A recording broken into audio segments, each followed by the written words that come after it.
중동의 바다와 상공에 지금껏 본 적 없는 거대한 그림자가 들이우고 있습니다. 고요함이 때로는 가장 강력한 경고가 된다는 사실을 증명하듯 미 해군의 에이브러햄, 링컨, 항공모함 타격단은 모든 통신과 위치 신호를 차단한 채 침묵 속에서 기동을 시작했습니다. 지난 12시간 동안 미국의 군사 자산들은 유례없는 규모로 중동 지역에 쏟아져 들어오고 있으며 이는 단순한 무력 시위를 넘어선 실제적인 군사 행동의 전초전이라는 분석이 지배적입니다. 스페인의 한 군사기지에는 6대의 EA-18G 그라울러 전자전 공격기가 4대의 공중급유기와 함께 도착했습니다. 이 기체들은 적의 레이더망을 무력화하고 방공망을 마비시키기 위해 특수 설계된 전력으로 현대전에서 공격의 시작을 알리는 가장 치명적인 칼날과도 같습니다. 이와 동시에 유럽 상공에서는 방사능 탐지기가 장착된 특수정찰기가 비행을 시작했다는 소식이 전해졌습니다. 이 비행기의 이름만으로도 현재 상황이 얼마나 심각한 단계에 와 있는지 짐작할 수 있습니다. 하늘에서는 C-17 수송기들이 쉼없이 장비와 물자를 실어 나르고 있으며 그 안에는 세계 최강의 전투기라 불리는 F-35 전투기들이 포함되어 있을 가능성이 큽니다.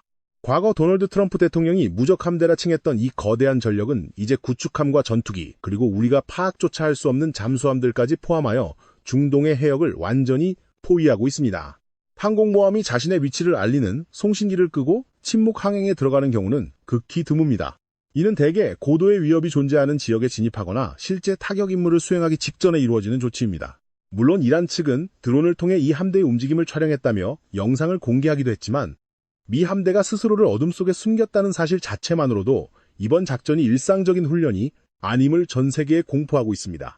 이러한 하드웨어의 급격한 이동은 외교적 해법이 완전히 한계에 부딪혔음을 의미합니다.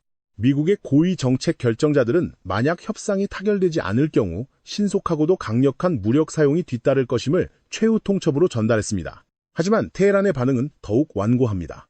그들은 타협 대신 저항을 선택했으며 심지어 수도의 지하철역을 방호벽과 방공호로 개조하며 장기전을 준비하고 있는 모습입니다. 독일의 프리드리히 메르츠 총리를 비롯한 서방의 지도자들은 자국민을 공포와 폭력으로 억압하는 정권의 수명은 이미 다했다고 공개적으로 비난하고 있습니다.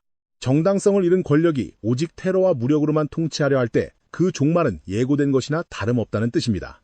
실제로 이란 내부에서는 정권에 반대하는 시위 과정에서 수만 명의 사상자가 발생했다는 보고가 잇따르고 있으며 이는 국제사회의 공분을 사고 있습니다. 미국의 이러한 군사적 배치는 단순히 공격만을 목적으로 하는 것이 아니라 지역 내에 주둔하고 있는 수만 명의 미군과 우방국들을 보호하기 위한 선제적 조치이기도 합니다. 현재 중동 전역 8개 이상의 기지에는 약 4만 명의 미군이 주둔하고 있으며 이들은 이란이 보유한 수천 기의 무인기와 단거리 탄도미사일 사정권 안에 놓여 있습니다. 이란은 경제가 붕괴되는 상황 속에서도 막대한 예산을 미사일 개발에 쏟아부어왔으며 이는 언제든 미국의 기지를 직접 타격할 수 있는 실질적인 위협이 되고 있습니다. 따라서 미국은 만약 이란이 공격의 기미를 보일 경우 이를 사전에 차단하기 위한 예방적 타격 옵션을 항상 열어두고 있습니다. 이는 단순한 이론이 아니라 현장의 군인들이 직면한 생존의 문제입니다. 미국이 제시한 요구사항은 명확했습니다.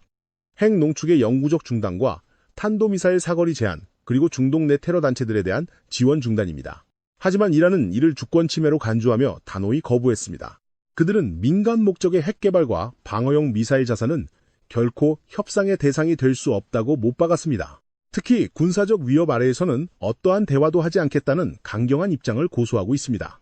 에이브러햄 링컨 항공모함이 이끄는 이 거대한 함대는 과거 베네수엘라 사태 때보다 훨씬 더 강력한 화력과 의지를 가지고 이란을 향해 전진하고 있습니다.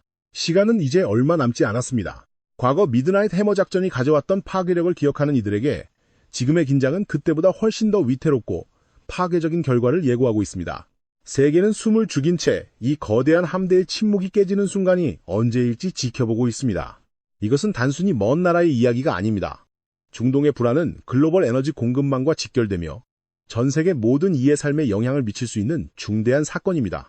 이 거대한 전력 이동이 단순한 경고로 끝날지 아니면 새로운 전쟁의 서막이 될지는 이제 테헤란의 선택에 달려 있습니다.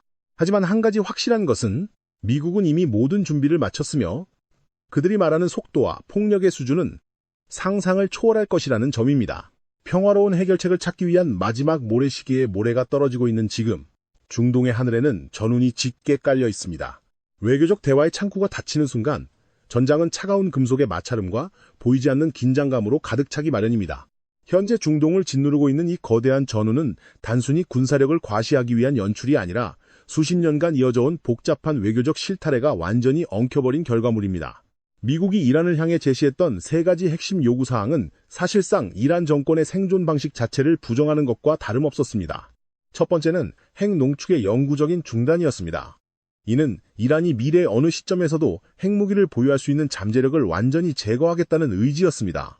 두 번째는 탄도미사일의 사거리와 보유 숫자에 대한 엄격한 제한이었으며 마지막 세 번째는 중동 전역에서 활동하는 하마스, 헤즈볼라, 후티 반군과 같은 대리 조직들에 대한 모든 지원을 끊으라는 것이었습니다. 미국은 이 세 가지 조건이 충족되지 않는 한 이란을 국제사회의 정상적인 일원으로 받아들일 수 없다는 입장을 고수했습니다. 이러한 강경한 입장의 배후에는 미국의 정책을 설계하는 핵심 인물 중 한 명인 마르코 루비오의 냉철한 분석이 자리 잡고 있습니다.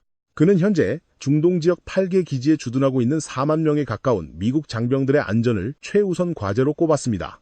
이론적인 가정이 아니라 실질적인 위협으로서 이란이 보유한 수천 기의 일회용 무인기와 단거리 탄도미사일은 언제든 이들의 생명을 앗아갈 수 있는 거리 안에 있습니다. 경제가 벼랑 끝으로 내몰리는 상황 속에서도 이란이 미사일 개발에 집착해온 결과가 이제는 미국을 향한 직접적인 칼날이 되어 돌아온 것입니다. 미국 정부는 자국 군인들의 생명을 보호하기 위해 필요하다면 언제든 예방적 차원의 선제 공격을 감행할 수 있다는 권리를 유보하고 있습니다.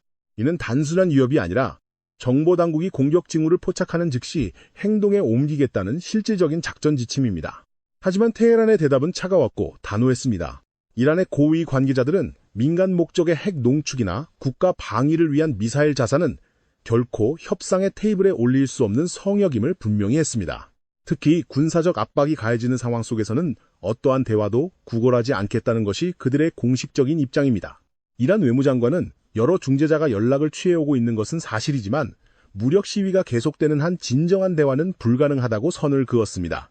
이러한 대치 상황은 과거 베네수엘라 사태 때보다 훨씬 더 위험한 양상으로 치닫고 있습니다. 에이브러햄 링컨 항공모함을 필두로 한 미국의 함대는 그때보다 훨씬 더 강력한 파괴력과 분명한 목적의식을 가지고 움직이고 있기 때문입니다. 시간은 이미 이란의 편이 아니라는 경고가 곳곳에서 터져나오고 있습니다. 과거에 있었던 미드나잇 해머 작전이 이란의 핵심 시설들을 초토화했던 기억이 아직 생생함에도 불구하고 이란 정권은 오히려 지하 깊숙한 곳에 벙커를 구축하며 결사항전의 태세를 갖추고 있습니다. 미국은 이번에야말로 이란의 핵 야욕과 지역 내 도발을 완전히 뿌리 뽑겠다는 의지를 보이고 있으며 만약 협상이 불발될 경우 뒤따를 타격은 이전과는 비교할 수 없을 정도로 파괴적일 것임을 예고했습니다. 우리가 지금 목격하고 있는 것은 단순한 두 국가 간의 갈등이 아닙니다. 이것은 중동의 패권을 둘러싼 거대한 힘의 충돌이자 국제 질서를 유지하려는 세력과 그에 저항하는 세력 간의 피할 수 없는 정면 승부입니다. 평화로운 해결책을 찾기 위한 마지막 기회는 이미 사라졌을지도 모릅니다. 에이브러햄 링컨 함대의 함포가 어디를 향하고 있는지, 그리고 그들이 침묵을 깨고 발사 명령을 내리는 순간 전 세계 경제와 정세에 어떤 지각 변동이 일어날지는 이제 누구도 예측할 수 없는 영역으로 접어들었습니다. 정의와 생존, 그리고 명분이라는 이름 아래 양측은 물러설 수 없는 외나무 다리에서 마주 서 있습니다. 미국이 과연 이란을 타격할 능력이 있는가라는 질문은 이제 더 이상 의미가 없습니다. 전 세계가 이미 알고 있듯 미군의 압도적인 화력은 마음만 먹으면 이란의 핵심 시설들을 언제든 초토화할 수 있는 수준에 와 있습니다. 지금 우리가 마주한 진짜 질문은 미국이 어떤 형태의 타격을 선택할 것이며 그 선택이 가져올 후폭풍을 전 세계가 감당할 수 있느냐는 점입니다. 군사 전문가들이 분석하는 미국의 공격 시나리오는 크게 세 가지로 압축됩니다. 첫 번째 시나리오는 이란의 핵 과학기술과 관련 시설만을 정밀 타격하는 것입니다. 핵 농축 시설을 파괴하여 그들의 핵무기 보유 야망을 수십 년 뒤로 늦추는 것이 목적이지만 이 방법은 치명적인 한계를 가지고 있습니다. 시설은 파괴할 수 있어도 이란의 현 체제를 무너뜨릴 수는 없기 때문입니다. 과거에도 유사한 타격이 있었지만 이란은 곧바로 복구에 나섰고 오히려 정권의 결속력을 다지는 계기만 제공했다는 평가가 지배적입니다. 두 번째는 이란의 핵심 지도부를 직접 겨냥하는 이른바 참수작전입니다. 하지만 이란의 통치 구조는 아야톨라 하메네이 한 사람에게만 의존하는 단순한 구조가 아닙니다. 이란 혁명 수비대인 IRGC만 해도 20만 명에 달하는 정예 병력을 보유하고 있으며 파라밀리터리 그룹인 바시지는 40만에서 50만 명에 이르는 거대 조직입니다. 지도자 한두 명을 제거한다고 해서 이 거대한 시스템이 한순간에 민주주의 체제로 전환될 것이라고 믿는 이는 많지 않습니다. 결국 미국이 가장 무게를 두는 세 번째 옵션은 혁명 수비대의 주요 시설과 무기 창고를 대대적으로 타격하는 것입니다. 그러나 이 모든 선택지에는 상상을 초월하는 위험이 뒤따릅니다. 이란의 보복 의지는 그 어느 때보다 확고합니다. 하메네이의 고위 고문인 알리 샴카니는 제한적인 타격이라는 것은 환상에 불과하며 미국의 그 어떤 군사적 행동도 전면전의 시작으로 간주하겠다고 경고했습니다. 그들의 보복은 즉각적이고 전례 없는 규모가 될 것이며 이스라엘의 심장부인 텔아비브는 물론 미국을 돕는 모든 국가가 표적이 될 것이라는 위협입니다. 상황을 더욱 복잡하게 만드는 것은 과거 미드나잇 해머 작전 당시와는 달라진 국제정세입니다. 미국의 전통적인 우방이었던 걸프 지역 국가들이 이번에는 공개적으로 반대 목소리를 내고 있습니다. 사우디아라비아와 아랍에미리트는 미국이 이란을 공격하기 위해 자국의 영공을 사용하는 것을 허용하지 않겠다고 공식 선언했습니다. 이는 미군의 작전 수행에 있어 엄청난 제약 요소입니다. 비록 미군이 미주리주에서 발진한 비폭격기를 테헤란까지 직접 날려보낼 수 있는 능력을 갖추고 있다 하더라도 지역 우방들의 협조 없이는 작전의 복잡성과 노출 위험이 기하급수적으로 증가하기 때문입니다. 심지어 나토 회원국인 터키조차 미국에 경고를 보내고 있습니다. 터키 외무장관은 이란에 대한 공격이 또 다른 전쟁의 비극을 불러올 것이라며 모든 현안을 한꺼번에 해결하려 하기보다는 핵 문제부터 하나씩 단계적으로 접근해야 한다고 조언했습니다. 이란 정권을 한꺼번에 굴복시키려 드는 것은 그들에게 굴욕감을 줄 뿐이며 이는 대화가 아닌 파멸로 가는 길이라는 지적입니다. 하지만 이란이 쥐고 있는 가장 강력한 카드는 군사력이 아닌 경제적 보복입니다. 이란 외무부는 호르무즈 해협을 내려다보는 듯한 사진을 공개하며 무언의 압박을 가하고 있습니다. 전 세계 석유 물동량의 20%가 통과하는 이 좁은 통로가 폐쇄된다면 전 세계 경제는 순식간에 마비될 것입니다. 유가는 폭등할 것이고 이는 민주주의 국가들의 내부 혼란과 경제적 붕괴로 이어질 수 있습니다. 이란은 자신들이 미군을 이길 수는 없어도 전 세계 경제에 지울 수 없는 상처를 입힐 수 있다는 사실을 너무나 잘 알고 있습니다. 미국과 이란, 그리고 그들 사이에 낀 주변국들의 이해관계가 얽히고 설킨 지금 중동의 바다는 폭풍 전야의 정적에 휩싸여 있습니다. 에이브러햄 링컨 항공모함의 항적 뒤로 드리워진 이 거대한 불확실성은 이제 단순한 군사적 대치를 넘어 전 지구적인 위기로 번져가고 있습니다. 전쟁의 함성이 바다 건너에서 들려오는 동안 이란 내부에서는 그 어느 때보다 기괴하고 서늘한 움직임이 포착되고 있습니다. 정권은 시민들에게 전쟁을 대비하라는 신호를 보내기 시작했으며 이는 단순한 구호를 넘어 실제적인 생존의 문제로 다가오고 있습니다. 이란의 최고 지도자 하메네이는 최근 수도 테헤란을 떠나 시아파의 성지 중 하나인 콤으로 향했습니다. 이는 중대한 결정을 내리기 전 행해지는 영적인 여정으로 알려져 있으며 많은 이들이 이를 전쟁 직전의 마지막 기도라고 해석하고 있습니다. 종교적 의미를 넘어 최고 권력자가 수도를 비웠다는 사실만으로도 테헤란 시민들 사이에서는 공포가 확산되고 있습니다. 동시에 테헤란 시장은 주요 지하철역과 지하 주차장을 모두 방공으로 전환한다고 공식 발표했습니다. 시민들에게는 비상 탈출 경로를 숙지하고 언제든 대피할 준비를 하라는 지시가 내려졌습니다. 이러한 대대적인 민간 방어 준비는 과거 이스라엘과의 12일 전쟁 당시에도 볼 수 없었던 이례적인 일입니다. 당시에는 예고 없이 찾아온 기습이었기에 대응할 여유가 없었다고 하지만 이번에는 정권이 실제로 미군의 대규모 타격이 임박했음을 직감하고 있거나 혹은 수만 명의 자국민을 살해한 뒤 흔들리는 민심을 외부의 위협으로 결집시키려는 고도의 전략이라는 분석도 나옵니다. 이러한 공포의 이면에는 20일 동안이나 이어졌던 지독한 인터넷 차단이 풀리면서 서서히 드러나기 시작한 참혹한 진실이 있습니다. 필터링과 감시가 여전함에도 불구하고 검열의 벽을 뚫고 쏟아져 나오는 영상들은 지난 몇 주 동안 이란 내부에서 어떤 비극이 벌어졌는지를 고스란히 보여줍니다. 그중 한 영상은 김영호라는 이름의 46세 남성이 시위에 나가기 직전 남긴 유언과도 같은 메시지입니다. 그는 자신의 안위가 아닌 아이들과 다음 세대의 자유를 위해 거리로 나간다고 말했습니다. 부모님과 형제들에게 사랑한다는 마지막 인사를 전하며 자유를 위해서는 희생이 따를 수밖에 없다는 그의 담담한 목소리는 전 세계인의 심금을 울렸습니다. 그는 그날 시위 현장에서 정권의 총탄에 맞아 끝내 돌아오지 못했습니다. 더욱 충격적인 것은 테헤란의 한 병원에서 근무하던 의료진의 용기 있는 고백입니다. 신변의 위험을 무릅쓰고 내부 실태를 폭로한 한석규 선생의 증언에 따르면 정권은 시위가 격화되던 밤 병원의 응급실을 강제로 비우라고 명령했습니다. 일반 환자들은 치료의 지속 여부와 상관없이 퇴원 조치되었고 그 빈자리는 부상을 입은 진압 부대원들로 채워졌습니다. 더욱 잔인한 것은 부상을 입고 실려온 시위대원들에 대한 처우였습니다. 일부 보안 요원들은 인공호흡기를 달고 있는 환자들에게조차 이들은 체제에 반대하는 자들이니 죽어도 마땅하다며 장비를 제거하라고 강요했습니다. 병원은 더 이상 생명을 구하는 신성한 장소가 아니라 부상당한 시위대를 색출하고 체포하는 사냥터로 변했습니다. 보안 요원들은 병원 내 폐쇄회로 화면을 샅샅이 뒤져 시위 참여자를 찾아냈고 심지어 치료를 마치고 도망친 이들의 행방을 끝까지 추적해 검거했습니다. 이 과정에서 환자들을 보호하고 치료하려 했던 의료진들 역시 탄압의 대상이 되었습니다. 이지혜 선생과 박민수 선생, 그리고 최현우 선생을 포함한 3명의 의료진은 시위대에게 의료 지원을 제공했다는 이유만으로 현장에서 체포되어 어디론가 끌려갔습니다. 또한 자신의 개인 소셜미디어를 통해 부상자들에게 치료 방법을 안내했던 피부과 전문의 강준호 선생은 현재 사형 위기에 처해 있다는 소식이 인권단체들을 통해 전해지고 있습니다. 이처럼 이란 내부에서는 외부의 적과 싸우기 전 이미 자국민을 향한 처참한 전쟁이 벌어지고 있었습니다. 정권은 외부의 침공을 막아내기 위해 벙커를 짓고 함대를 경계하고 있지만 정작 그들이 지켜야 할 국민들의 마음은 이미 정권을 떠난 지 오래입니다. 인터넷이 복구되며 세상 밖으로 나온 영상들은 비단 학살의 현장만을 담고 있지 않습니다. 그것은 공포 속에서도 서로를 돌보고 자유를 향한 갈망을 멈추지 않는 평범한 사람들의 숭고한 기록이기도 합니다. 미군 함대가 바다를 가르며 전진하는 소리와 테헤란 지하 방공호에서 숨을 죽인 채 기도하는 노인들의 낮은 목소리가 교차하는 지금, 이 순간은 중동의 역사가 기록할 가장 비극적이면서도 치열한 한 페이지가 될 것입니다. 전쟁의 포화가 실제로 터지든 혹은 극적인 협상이 이루어지든 이란의 평범한 시민들이 겪어낸 이 상처는 결코 쉽게 아물지 않을 것입니다.